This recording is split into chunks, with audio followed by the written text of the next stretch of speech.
So we're first going to start off by using a little alcohol wipe and wiping our fingertip, which is where we are going to be puncturing it. And we're doing this just to be safe so we don't get it infected or anything. So now get your lance and puncture your fingertip. Once that's done, go ahead and push the blood out of your finger as you see here. And I did it off screen, but the first one you're going to want to dab on a piece of paper, and then you're going to want to squeeze out some more, and then use this second run and put the drop of blood on the slide. Now to do the smear, angle it like this, touch the blood, have it spread out on the slide, and then in one swift motion slide it across to make a thin layer. I have seen people angling it and sliding it across in a different angle, but the point is you just want to get a thin single cell layer. Now we want to prepare our staining materials. So the first thing we have is methanol. I'll leave a link to this down in the description. And then the other thing I have is this Wright Giemsa stain kit from Volusol. I'll also leave that down in the description. If you don't have containers like I do to stain your slides, there are other methods where you can literally just put some of these staining materials on your blood smear. I'll probably end up making a short showing how to do that method as well.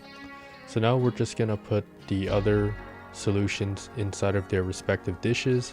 So after the methanol, we have the stain itself, and now the buffer solution, and the final solution will be the rinse solution.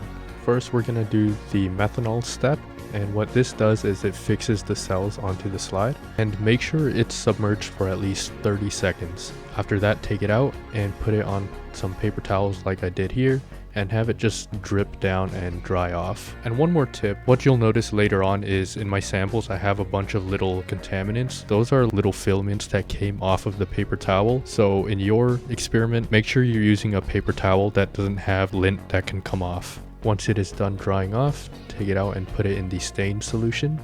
And you want to leave it in here for about 60 seconds. From there, take it out and same thing, set it vertically over some paper towels and let the stain drip off. Then put in the buffer solution for about 60 seconds and again let it dry off. Finally, put in the rinse solution for about 2 to 10 seconds and let it dry off one more time.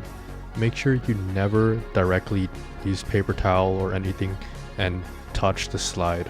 We are now going to view it under the microscope. Be sure you don't touch the blood on the slide. Now this isn't a microscope tutorial, but generally you want to start on the lowest magnification and with the stage as low as you can, and then you want to slowly raise it from there. Now on my microscope, I have a phase contrast condenser. What this will do is make the blood cells much easier to spot. Now what you see here is me using the large focusing knob to slowly raise the stage and bring the slide into focus. And as you go to higher magnification levels, you're going to want to use the fine focus knob instead to find your focus. Otherwise, you'll make too large adjustments, you'll get out of focus and potentially damage the lens.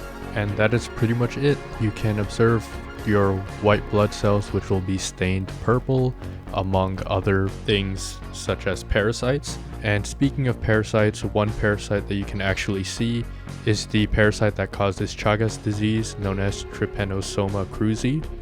And yeah, that's pretty much it.